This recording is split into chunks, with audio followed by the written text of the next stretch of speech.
a la parole, s'il vous plaît. Prométhée, vous avez la parole. Ah, cela faisait des millénaires que je n'avais pas posé le regard sur la face de l'homme. Et quelle déception rétinienne.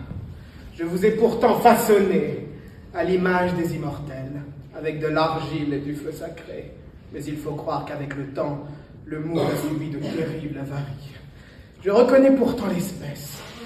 La nervosité demeure étrangement exquise. Les mains se crispent, les coups s'inclinent et les crânes dégarnissent. Et pour masquer ce naufrage biologique, je dois vous reconnaître un talent bien particulier, le théâtre. Vos femmes sont debout depuis l'aube. Elles ont frotté les cuivres, repassé les cols, arrangé les crinolines. Elles tirent les lacets des corsets jusqu'à ce que le souffle se bloque, poudre un fessier rougi par les lessives de la veille, afin d'épargner aux voisins le spectacle d'une verticalité soudaine. Dans l'antichambre, l'époux se hisse sur la pointe de ses bottes, ajuste sa redingote, glisse une pincée de tabac à priser, tousse un peu, car un homme qui ne tousse pas ne paraît point sérieux. Enfin, il chausse son chapeau, offre son bras, et la famille s'avance. Sur ce point, je vous rends justice. Aucune créature n'a jamais déployé autant d'énergie pour discipliner une assemblée de grumeaux d'argile qui s'obstinent à se prendre pour des colonnes de marbre. Mais la farce est éventrée, mes très chers. Le marionnettiste est en cendres et vos fils pendent dans l'air. Zeus est mort. L'Olympe est vacante. Le boucher en chef a rendu son tablier. Et l'on ne convoque ici que 7 suspects. Les caisses d'Athènes doivent terriblement souffrir pour que l'on lésine ainsi sur l'inventaire des coupables. Quant aux incriminations de Madame Europe, dont l'intimité bovine avec le défunt semble avoir irrémédiablement atrophié ses facultés cognitives, sa mémoire, à défaut de rigueur, semble avoir conservé une fidélité toute particulière pour les relents d'étables qui servirent de prélude à son entrée dans le monde des dieux. M'accusé relève de sa part d'une audace presque admirable. Je rappelle que nous appelons à la barre la femme qui a bâti sa légende sur une croupe musquée et dont le seul titre de gloire est d'avoir été la première zoophile de l'Olympe. Et quelle scène de ménage champêtre! Tandis que je m'exténuais à dérober le feu pour arracher vos semblables de la barbarie, Madame Europe s'adonnait à une voltige de prairie sur les plages de Sidon, et la voilà qui prétend aujourd'hui disséquer mes dessins. Vous semblez omettre que mon nom, Prométhée, n'est ni synonyme de rancœur ni de fureur. Il s'énonce prévoyance. Je suis l'architecte de l'inévitable. Le meurtre et le spasme dérisoire des impuissants qui, faute de savoir lire la fin du chapitre, s'épuisent à en déchirer les pages. Or, à cette fin, j'en étais l'unique dépositaire. Pourquoi alors aurais-je souillé mes mains d'un sang divin alors que je détenais dans le silence le plus absolu une arme bien plus redoutable que tous les monstres du Tartare? Hein? Je vous ressens curieux. Je vois vos regards s'aimanter à mes lèvres. Le trône est vide, alors ce secret, je vous le partage. La prophétie de la Néréide. Je savais que si Zeus unissait à Thétis au pied d'argent, le fils né de cette union mettra fin au règne de son géniteur.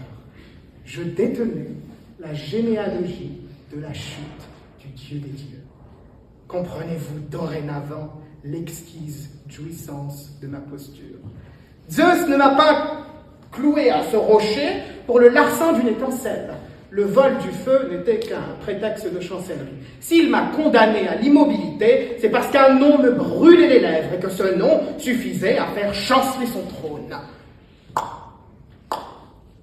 Chaque coup de ce rapace me rappelait que le maître du monde redoutait son captif. Tant que je me taisais, je tenais le roi des dieux en otage. Chaque jour, il tremblait sur son trône en se demandant quelle femme porterait son destructeur. Oh, je pouvais en jouir continuellement. Anéantir Zeus eût été le libérer de son tourment. Or, je le condamnais à la pérennité de l'effroi. Je voulais qu'à chaque heure, dans le secret des couches, comme dans l'éclat des midis, en soulevant le voile de ses innombrables conquêtes, il scruta le flanc de ses maîtresses, avec l'horreur sacrée d'y pressentir la germination de son propre néant. et l'on m'ôta ce plaisir. Un de ces idiots eut la vulgarité d'achever le roi des dieux, gâchant ainsi une trentaine de millénaires de terreur que j'avais patiemment orchestrés. J'ai donc pris la peine de chercher qui, parmi ce catalogue de rancœurs de seconde zone, possédait assez de noirceur pour saboter mon chef-d'œuvre. La voilà, assise parmi nous, cette belle imposture façonnée par Héphaïstos sur ordre de Zeus. Admirez-la donc, elle porte bien son rôle, les mains sagement croisées, le regard modeste, la posture de celle qui ne saurait écraser une mouche. Pandore! Quelle délicieuse pantomime vous faites! Mais je vous ai vu naître, et je peux vous assurer qu'elle ne fut point conçue dans les ateliers de la compassion. Zeus, ce grand esthète du châtiment, avait compris qu'il ne suffisait pas de punir les hommes, il fallait que la punition soit ravissante. Alors, chaque divinité versa en elle son tribut. Aphrodite, la beauté pour aveugler. Apollon, la musique pour ensorceler. Athéna, l'habileté pour tromper. Et Hermès lui offrit la curiosité. Car voyez-vous, Zeus lui confia une jarre en lui ordonnant de ne jamais l'ouvrir. Puis il s'assura qu'elle possède précisément le vice qui garantissait qu'elle le ferait.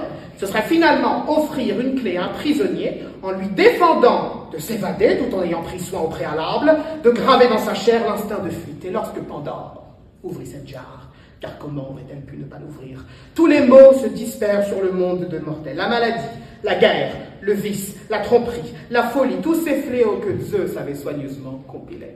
Mais voici l'exquise perversité que vous semblez tous avoir négligée.